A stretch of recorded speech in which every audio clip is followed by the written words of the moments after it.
Voilà, gloire au Seigneur. Heureux de pouvoir se retrouver pour partager le message de l'Évangile. Et sachez qu'en prenant ce temps, eh bien, vous avez fait le bon choix. Toujours bon de prendre du temps pour être à l'écoute de la parole de Dieu. Et j'aimerais vous inviter à suivre une lecture dans l'Évangile selon Jean, au chapitre 5, où il est dit au verset 1er, « Après cela, il eut une fête des Juifs, et Jésus monta à Jérusalem. Or, à Jérusalem, près de la porte des brebis, il y a une piscine qui s'appelle en hébreu Bethesda et qui a 5 portes.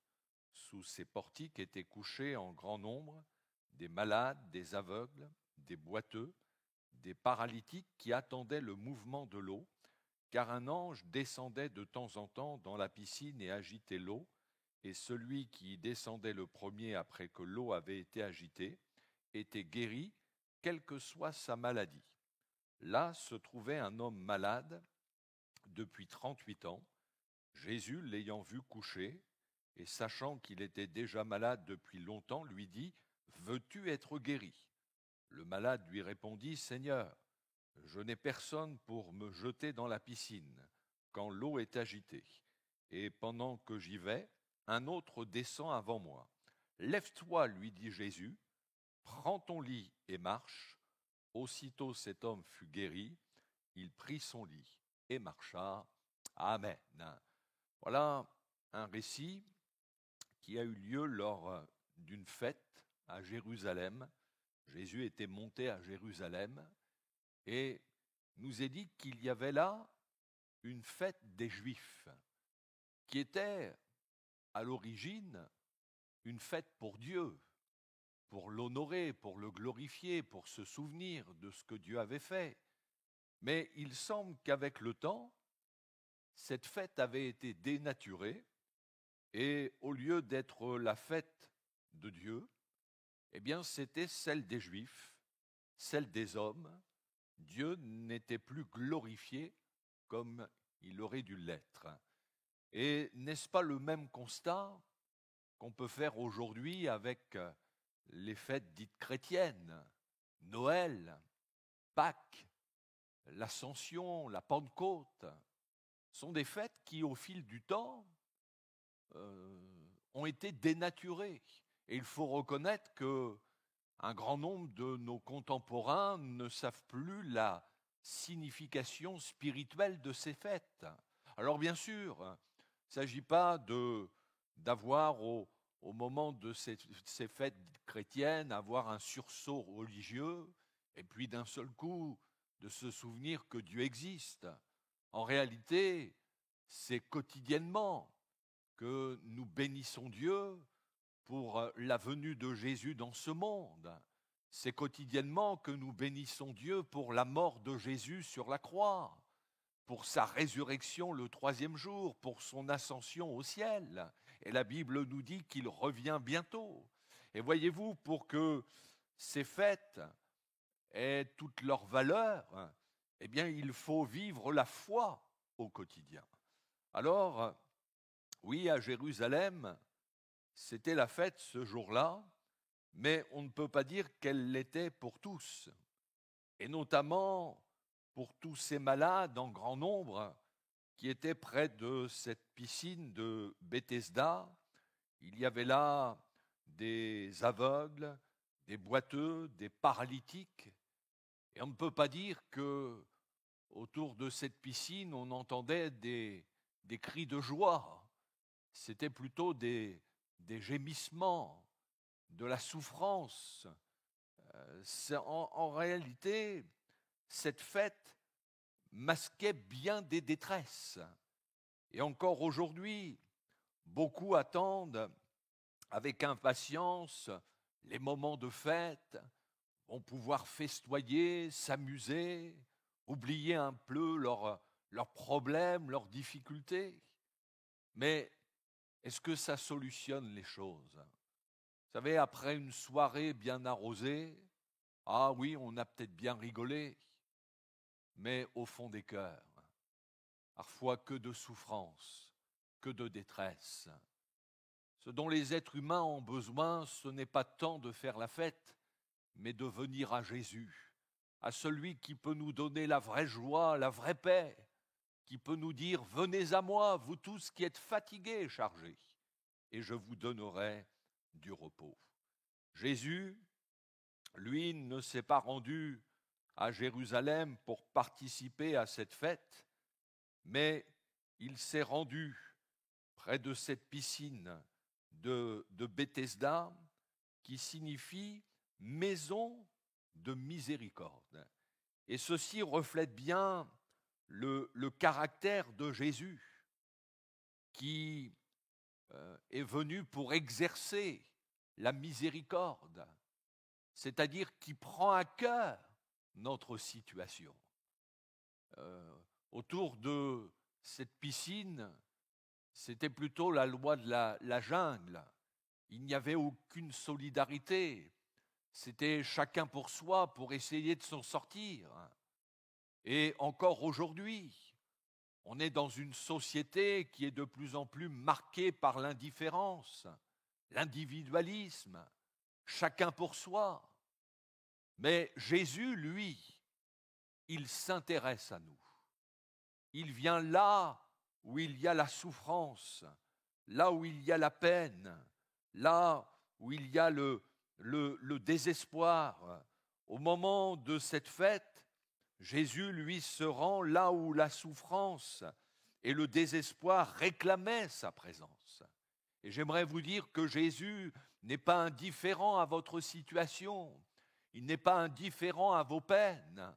Un jour, la Bible nous dit que Jésus, voyant une foule venir à lui, a été ému de compassion. Il a été touché profondément dans son cœur, parce que cette foule était languissante et abattue, comme des brebis qui n'ont pas de berger. Et encore aujourd'hui, Jésus est plein de compassion envers ceux et celles qui souffrent, qui passent par des moments difficiles, qui sont dans la détresse. Et non seulement Jésus peut comprendre vos peines, mais parce qu'il est le Fils de Dieu, parce qu'il a tout pouvoir, il peut également vous secourir. C'est ça le message de l'Évangile. Alors, Jésus s'est rendu à cette piscine de Bethesda et il est allé vers un homme qui était malade depuis 38 ans. Et quand on lit ce récit, il semble que Jésus ne se soit occupé que de cet homme. Non pas qu'il faisait du favoritisme, mais il est allé en fin de compte vers celui qui, humainement parlant, n'attendait plus rien. Ce qui n'était pas le cas des autres, qui comptaient encore sur leur propre force, qui comptaient sur leur propre capacité pour essayer de s'en sortir. Mais lui, cet homme malade depuis 38 ans, n'espérait plus rien. Et c'est pourquoi Jésus est venu vers lui. Parce que justement, quand il n'y a plus d'espoir, eh bien, avec Jésus, on peut encore espérer. Et il y a des moments, vous savez, l'être humain, tant qu'il pense pouvoir s'en sortir par lui-même, il n'éprouve pas le besoin de se tourner vers Dieu. Mais quand justement on est désespéré, quand tous nos appuis humains nous ont fait défaut, c'est là où bien souvent on éprouve le besoin de se confier vers celui qui est prêt à nous aider. Que nous puissions lui dire, peut-être vous êtes dans cette situation, que vous ne savez plus quoi faire. Peut-être vous vous dites, mais qu'est-ce que j'ai fait au ciel pour être dans une telle souffrance, pour être dans de tels problèmes? Mais j'aimerais vous dire qu'en venant à Jésus, vous frappez à la bonne porte. Je le répète, lui n'est pas indifférent à votre situation.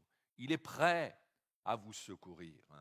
Et Jésus va poser cette question à cet homme qui peut être surprenant. Veux-tu être guéri? Mais ça faisait 38 ans qu'il était malade, oui. Bien sûr que c'était une évidence qu'il voulait être guéri. Mais néanmoins, Jésus lui pose cette question. Veux-tu être guéri? Il fait appel à sa volonté. Parce que Jésus, oui, peut faire de grandes choses dans notre vie, mais il n'agira jamais en nous si nous ne le voulons pas. Et de même qu'il a posé cette question à cet homme, il peut nous la poser aussi et nous dire, mais veux-tu que ça change dans ta vie? Veux-tu vraiment être libéré de tes passions? Veux-tu être guéri de tes blessures intérieures? Veux-tu vraiment me faire confiance?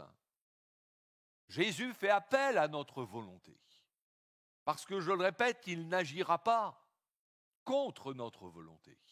Il y a des gens qui, des fois, nous disent « mais je n'arrive pas à croire ». Mais en réalité, tous, nous avons la possibilité de croire. Si nous le voulons, nous pouvons croire. Et bien souvent, le problème, c'est que l'être humain ne veut pas croire. C'est pour ça que Jésus va poser cette question à cet homme. Veux-tu être guéri? Il fait appel à notre volonté, le vouloir de la foi. Voulez-vous que ça change dans votre vie?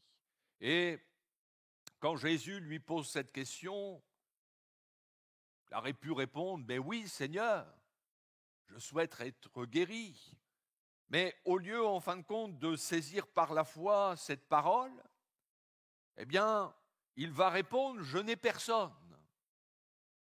Jésus lui demande s'il veut être guéri, et lui répond « Je n'ai personne ». Donc il répond en fin de compte à côté de la question. Lui, ce qu'il voyait, c'était son handicap, le fait qu'il n'avait personne pour l'aider. Mais il ne voyait pas celui qui justement pouvait le secourir. Et nombreux sont ceux qui réagissent ainsi, qui au lieu de saisir par la foi le salut, le pardon, la guérison, la délivrance que Jésus veut leur donner, ils ne considèrent que les difficultés dans lesquelles ils se trouvent.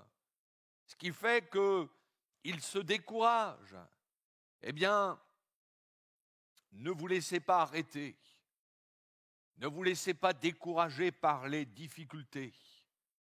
Mais soyez déterminés, venez à Jésus, faites-lui confiance. Plutôt que de regarder à tout ce qui ne va pas, fixez vos regards sur Jésus, sur celui qui, nous dit la Bible, suscite la foi et l'amène à la perfection. Cet homme a répondu